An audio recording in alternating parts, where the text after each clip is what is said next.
High Noon with Sara and Jen. I'm backwards.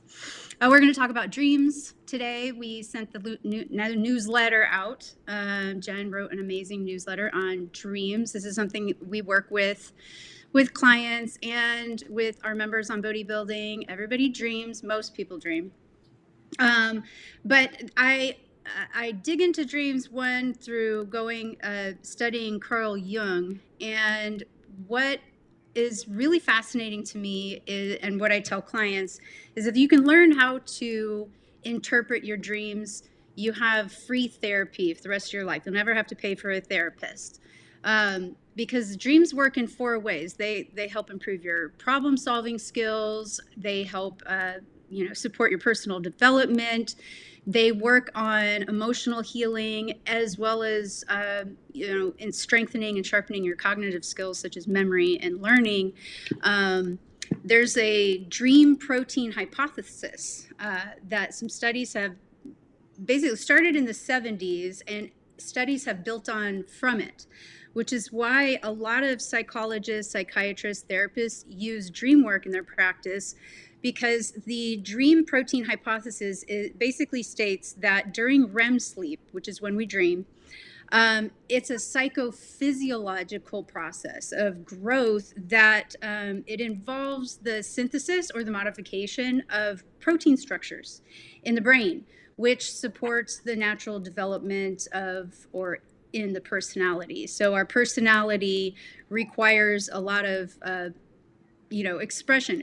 In other words, consciousness. So our consciousness, our awareness, our memory, our learning, our perceptions, our beliefs, all of that is part of consciousness, which contributes to the personality. So if we're not getting good sleep, if we're not getting REM sleep, and we're not dreaming, then we are limited in this protein synthesis in the brain. So basically dreaming helps with the gene expression. So basically synthesizing RNA molecules into mRNA molecules. And it does this through the protein synthesis into a process called neurogenesis. Mm-hmm. And so I've had many clients who smoke weed, especially in the evening time to unwind.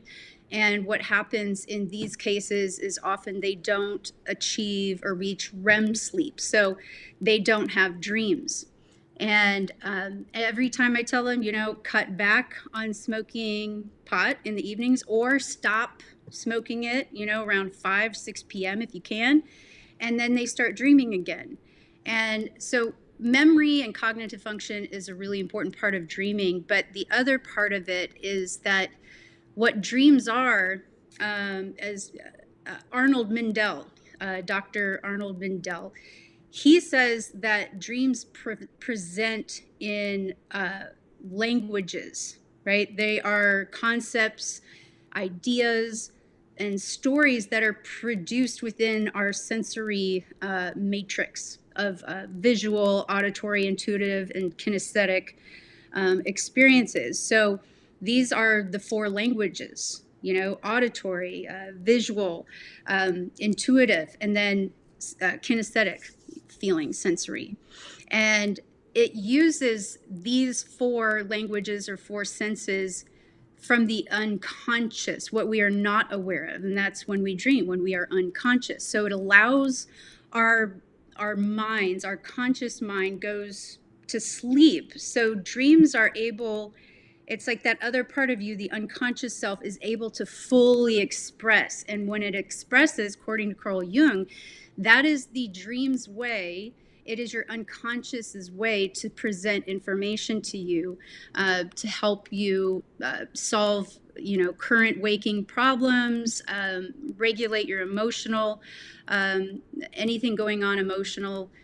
Recognizing overlooked meanings behind things. So it helps with personal development, helps with your perception, and growth. So, Carl Jung has lots of stuff on dreams. His work can be difficult to study and work with.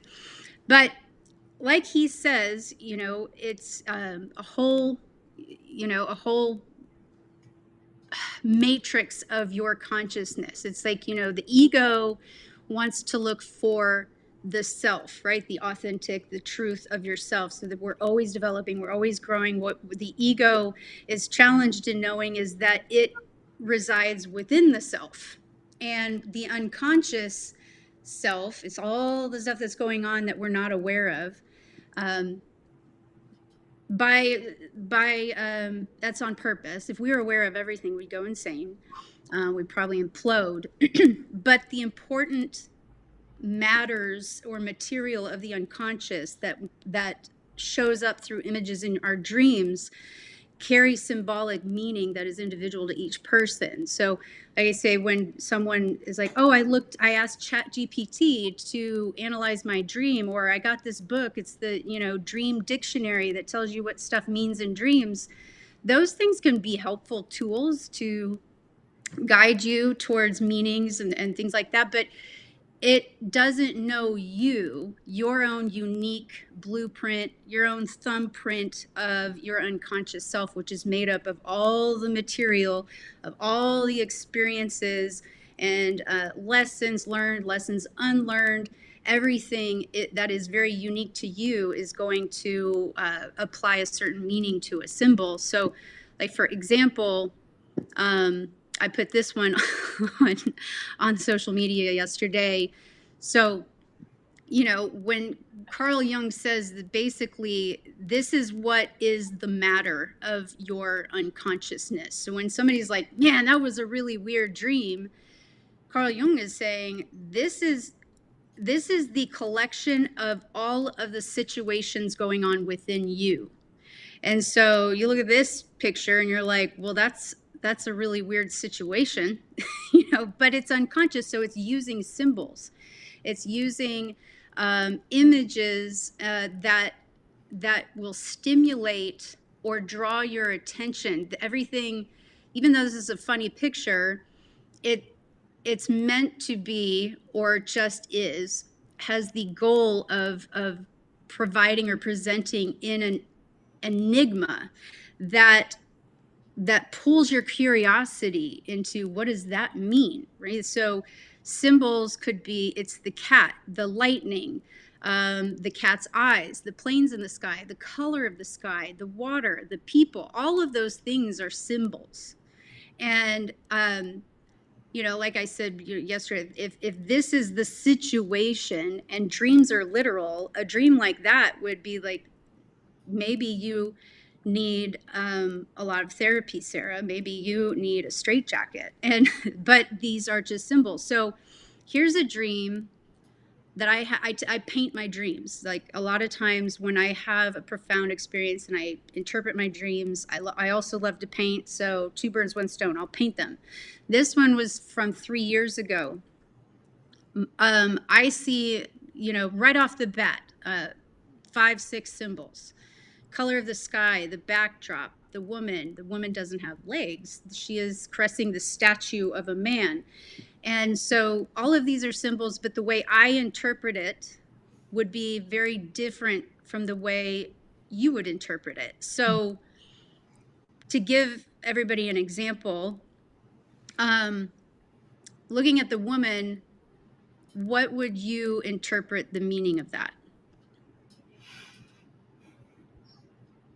Well, the woman, I would interpret it as she's probably trying to get something, some sort of communication out of the man. Mm-hmm. She's right in his face, wanting to look into his eyes, and she's floating. So it's probably something that's very intimate. Mm-hmm. Right. Well, you're pretty close to how I looked at it, but it took me, this was in the beginning in 2021. So 4 years ago, I was starting to study dreams and working with the C.G. Jungian Institute or Foundation of New York, taking classes with them. Great instructors, also open to the public for anybody who's really interested in that kind of stuff. When I first painted this dream, my interpretation of it was very much from the ego, where I thought, oh, there's this spirit woman who Mm. is trying to bring out the softness and gentleness of this man who seems very hard and rigid. And in my waking conscious life, I interpreted that as it's me trying to soften my husband who doesn't, who's challenged to express himself emotionally, because that just made sense to me. But after learning how to interpret by breaking down the symbols and applying meaning to them, then rewriting the dream with my interpretations, it was like, what? Whoa. And it was very much in alignment with what I was also studying, which was the polarities of the feminine and the masculine within each person. So, what this dream turned out to be for me personally was this feminine spirit, this feminine part of myself is not whole. As you can see, she doesn't have legs. She's not whole, and the only way she can be whole is if she can heal the inner masculine part of the soul. So this dream was sharing with me that in order to be whole, I must heal the inner masculine. And then fast forward, you and I are working on the heroine's journey course and all of that. So very much relative, but again, someone else who would see that or have that dream may interpret it very, very differently. And so speaking of which, dreams have four main genres. It has precognitive, which helps to inform the dreamer. Then there's interpretive, which helps to assist you with things such as problem solving, creative planning, creative problem solving, paradoxical thinking, things like that. And then there is a needs and desires expression of a dream, and that means it's pointing you to something that you are needing, an unmet need, something that is unconscious. You've suppressed it, you pushed it down, but you're not giving it the recognition it needs, and so that dream may be expressing to you, you need to acknowledge this need and do something about it, or this desire. And then the fourth one, and that's an expressive dream. The fourth one is soul communication, and this helps to guide. It guides us towards where we are, truly wanting to go, our true selves, our path to evolution, personal growth, personal development, relationships, profession, purpose, and passion and meaning, and all of those things, guiding us to be the key that unlocks the door to each opportunity that is there for us in our path for our purpose. So it's a guiding dream. Some dreams can have all four genres in one. And when we interpret the dreams, it's not always, we don't always get to all of them. Sometimes the one that's most important for you to interpret, or the aspect or the genre of the dream that you interpret, is the one that calls to you initially, right? So like, in this image of that dream, like the thing that called to me is like, where's her feet? And so that can happen. And the reason I paint mine is oftentimes I'll go back to my dreams, from a few months back, and reanalyze it. Did I interpret this right? Did I miss something? Is there something that pertains to dreams I'm having now? Maybe I'm just not getting something. It's very, very helpful with personal development.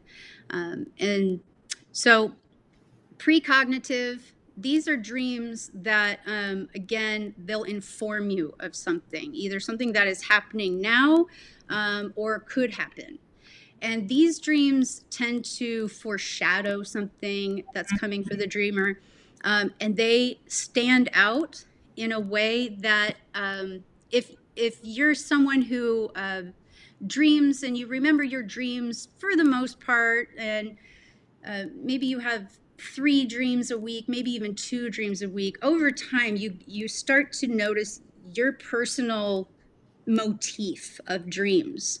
For example, my husband, he has wild, vivid dreams all over the map. His are very creative. He'll dream in cartoon. He'll dream in, talking to animals, and like it's like fantasy sci-fi. That's like his motif. So when it changes and it shifts to something that brings up a lot of emotion, and in the dream, it seems like more you're the observer and not a participant in the dream. You're just kind of moving along in different scenes of the dream and just watching, and you wake up and it feels like it was big.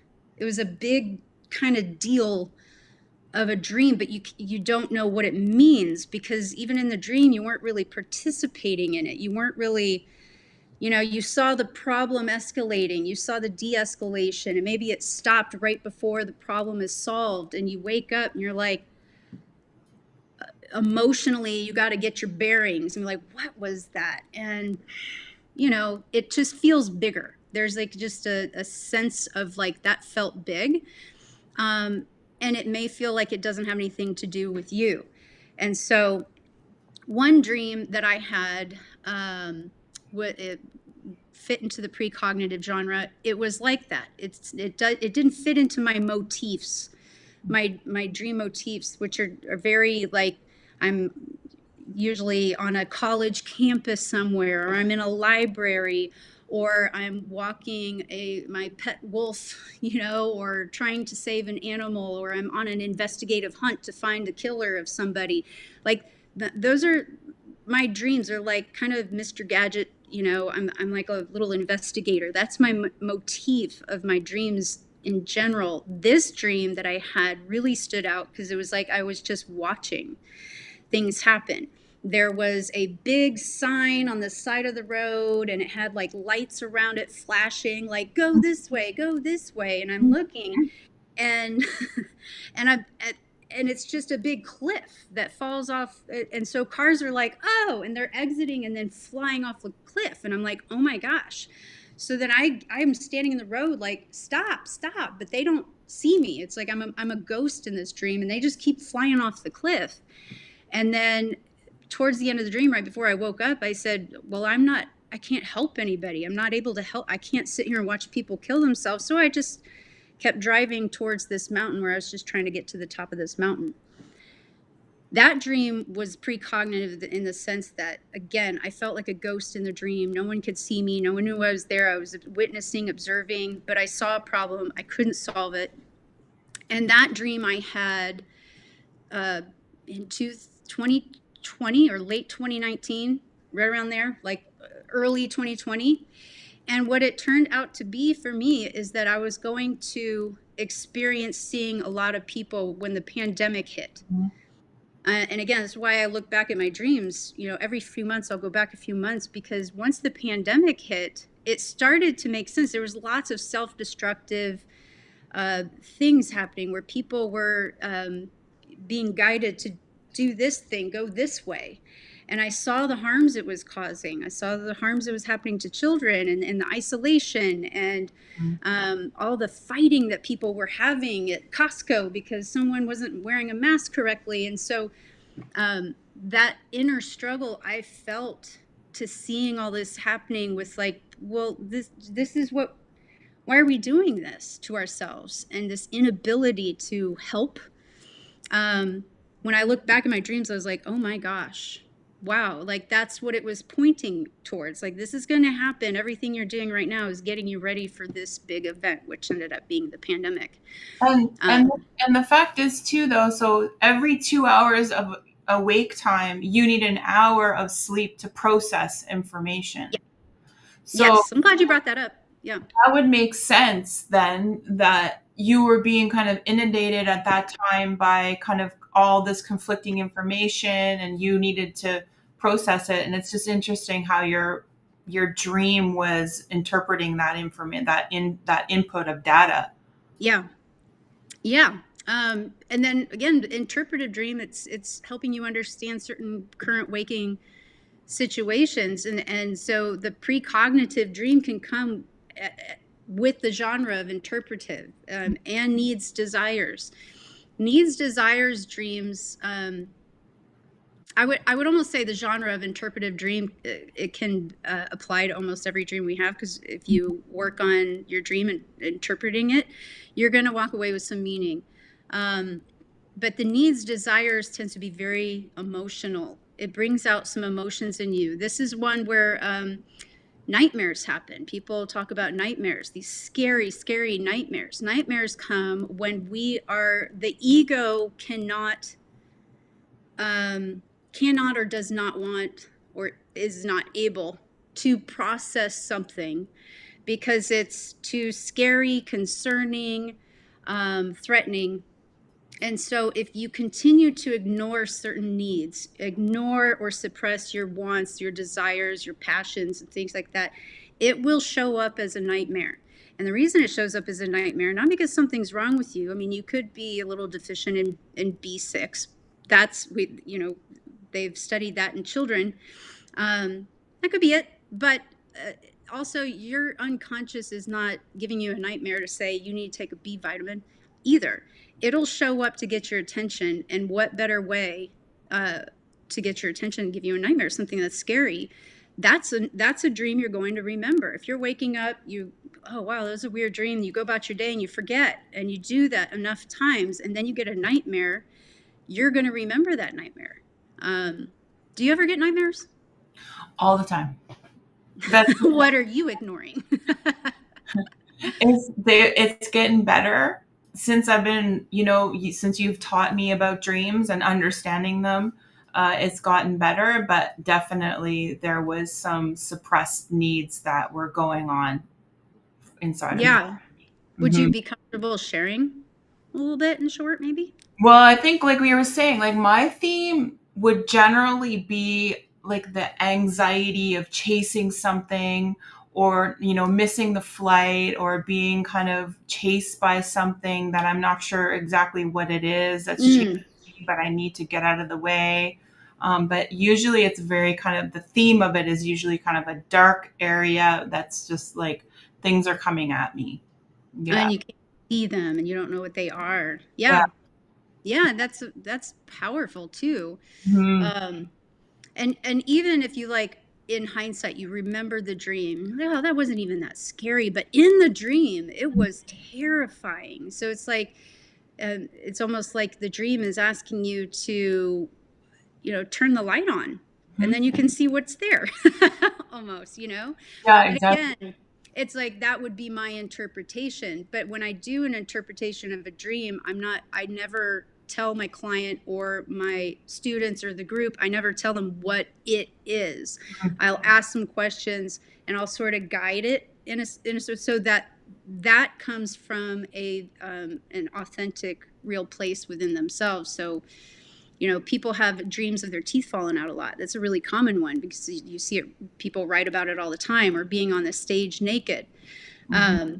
And so over time, there's been, you know, uh, a theory applied to each one. If you're, dreaming of losing your teeth, then this is what's going on. You're afraid to speak up. If you're dreaming about being on stage naked, then you are afraid to be vulnerable, and maybe it's the need to be vulnerable. And those things could be true, but when you think about, I had a teeth falling out dream a few weeks ago, where if I would press my tongue against my teeth and they would just start to pop out, and I was like, oh my god, so I started holding my mouth like this, and when I woke up I was like, just making sure. you know I've had so much like upper jaw surgery and dental, like, I don't know, tens of thousands of dollars, and I'm like, are they still there? And it's freaking me out. But it was that when I woke up and I did this, that was what like provided me like a symbol to look at, like this was had meaning. Like, what does this mean? Maybe maybe I need to listen more, like, close my mouth a little bit, not talk over people. And that shows up in my relationship with my husband a lot.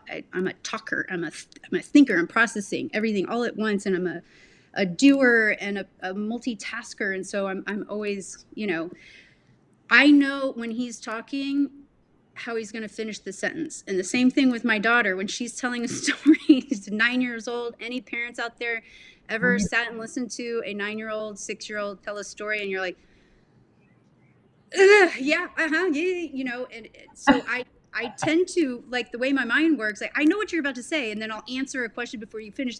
And so to me, what that dream meant was maybe I should, listen, like pause, allow others to express themselves.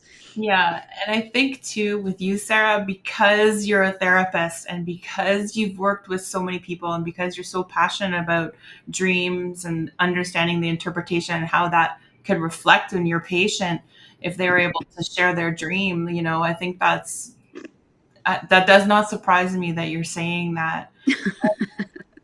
But Yep. I do have to say that I love the exercises that you have given about the dream and how the person can interpret it themselves, where you give them, they think of a general theme and then kind of it branches off. What was it, a house, the location, what were the main kind of, was there a car in it? What was it? And then you go by Mm-hmm. the noun, right? And what does that actually mean to that person?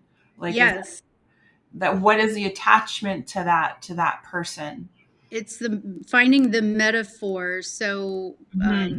the symbol is, when they're, you know, every symbol comes with an image and an idea. So when the meaning or the context is beyond rational explanation, and it communicates through or beyond sensory instinctual needs, it points you to an existing or significant existing issue or transpersonal work that is needing to be acknowledged. And so, it's like the cat, playing with lightning and its eyes, and everybody's like, um, there's many symbols there. So what I use the Jungian noun method. Um, and so let me pull up one of my dreams. I can just give an example of that. So the Jungian noun method, it's the easiest one for me, but in the course that we have, Creating Change, the part 3, the dreamer, there's several methods. Some people prefer different methods because we learn and we process information differently. I like the noun method because for me it's quick. So here's one. It's short. A man and a woman are climbing several stories of concrete stairs in this like courtyard, college courtyard. She's leading and heading to the research library at the top where all the doctoral graduates study. I told you I have a lot of college dreams. There's a line of graduate students at the top, and someone asks their degree that they earned, and she says she graduated criminal justice. He says he won't graduate until 2030. He stands back as she gets in the formation line with other graduates and performs an alumni ritual, chanting, facing a partner, and slapping hands like a drum. That was it. That was the dream. So in the Jungian noun method, you would go and you would underline all of the, let me see if I can share this. Share screen. Let's see. And is this the one, Sarah, you have the painting where it's kind of the building is set back and the stairs are going up to it? Yes. Yeah. Yeah. I don't think it's letting me share this, but anyway, what you do is when you write the dream down, you underline all of the nouns. So man, woman, concrete stairs, college courtyard or college and courtyard, research library, doctoral graduates, study, line of students is a noun, the line, students, degree, criminal justice, graduate. Those, you just underline all of the nouns, and maybe I can just demonstrate real quick with you. Okay, so when I underline man, I write the word down, and next to it, I write what is the definition of a man. And you can see this is also where people will have very unique. So, how would you define a man? Hmm. I would just say someone that is a different sex than me. Okay. Uh, a person of the opposite sex.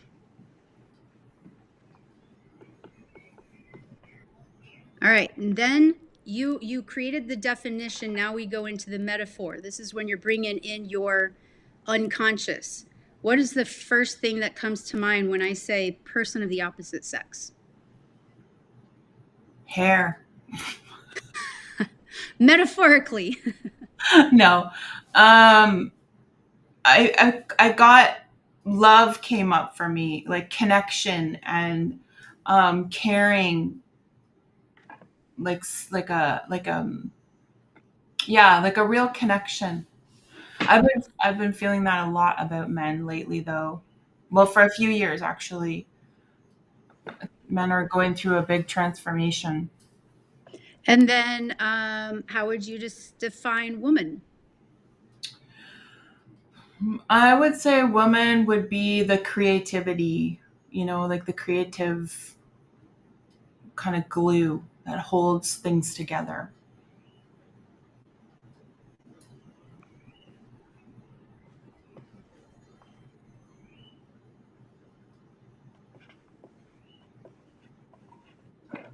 All right. And so, what first comes to mind when I say um, the creative energy, the glue that holds things together, metaphorically? Metaphorically, soul.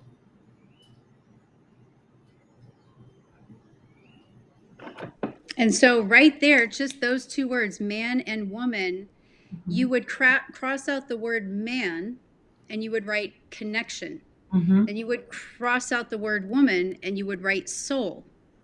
And so when you reread the sentence, you may have to restructure the sentence for it to make sense, but instead of a man and woman are climbing these stairs in a college courtyard, it is my soul. I am connected with my soul climbing. And then we go on to what is concrete? What are stairs? What is collegiate court? And so you keep doing that.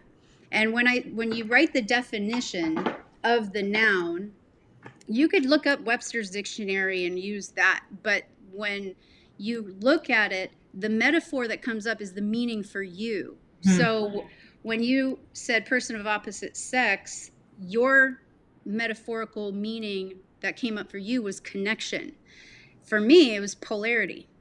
So now you see how, like, two people can have a similar dream but interpret it very differently, because again, your unconscious is not the same as the material of my unconscious, and what the dream is providing, the information it's providing, is assigned to me in a unique way to help and support me, and same for you and everybody else. So that's an example. It's like yours is connection, mine is polarity, which is almost like it could be the same, but it's like connecting. Me, it's like polarity. I'm over here. So again, what's going on for us is very different in how the dream could be interpreted. Yeah. Um, and so that's one way that I do it, is underline the nouns, write the definition, then what is the metaphorical, what comes up for me when I hear or read the words, like how do I associate that with me, my definition, my meaning. And so there are no wrong answers. And then when you write that word down, or it could even be a couple of words, then you cross that noun out, replace it with your new meaning, and then you reread the dream. That in itself is bridging the unconscious to the consciousness. That work right there, whether you do anything with it or not, you have already experienced transformational process of personal development, skill sets that help you organize information. It improves your memory. It helps. Right there, what you did is you made connections to things. You connected images and meaning. That's exercising the brain. So even just that, whether you do anything with that information or not, is really important with dream work. Yeah, it's so incredible, Sarah. And I think that a lot of people wouldn't necessarily think of thinking of their dream that way, right? Like, Yeah. I think a lot of times people just take their dream as literal, like Mm-hmm. this is happening and it made me Yeah. feel this way, right? Yeah. So I think it's when you're dreaming, the ego is being removed, right? Mm-hmm. So it is a way for your body and your spirit of yourself to really just come forward and be healed, nurtured, whatever it is that it needs to be heard. Uh-huh. So, but we're getting close to the end of our time here, and I just wanted to see if you wanted to touch on, you know, the course that some of this material. I know you're very invested into dream interpretation, and we do talk about it Yeah. a lot, especially on office hours. It comes a lot for people. They're just Yes. because it resonates with them.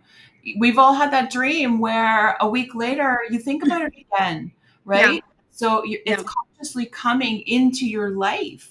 So Mm-hmm. it's very interesting to talk to you about this.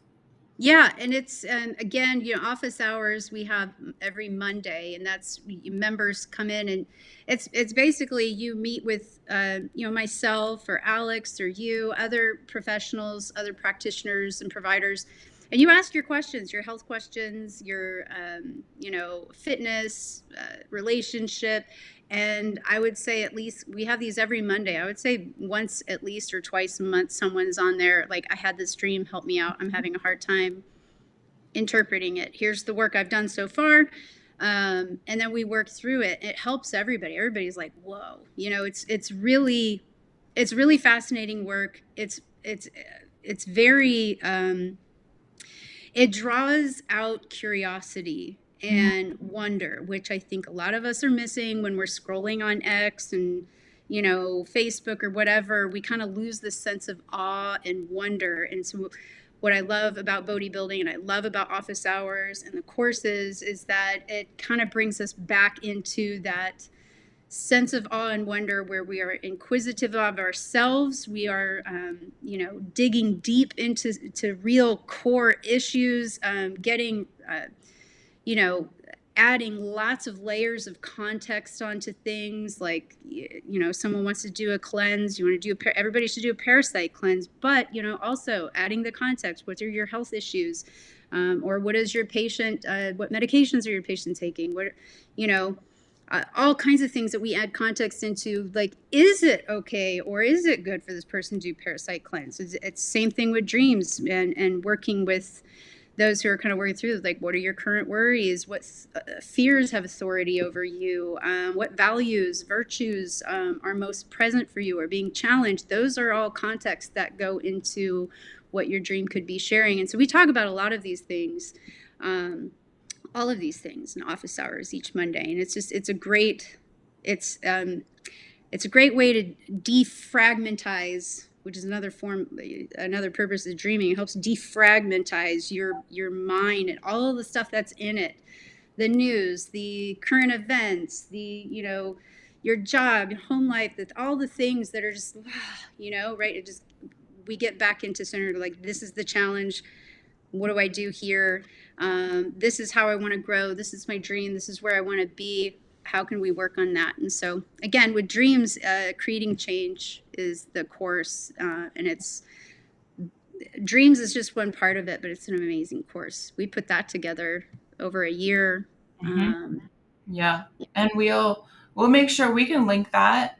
But we do want to make sure to tell everybody that there is going to be all the links for everybody. Also in the Yeah, bio, Sarah's bio, we'll be able to sign up for the newsletter, which is completely free, which is what we talk about every week. So you could go read the newsletter and know that we're going to be talking about it. And this, please come to BBI. We have a free membership. And let me tell you, there's some great resources in there. Sarah and Alex give away a lot of free stuff. it's fun. It's fun. It's a great place to get It really is. information and interact with people Yeah. that are not, it's the kind of place you go where no one's looking for clicks and views and shares. Like, it's authentic, real interactions, which I find just really, really helpful. Yeah. Stay tuned. Come back next Friday, 12 o'clock, high noon with Sara and Jen.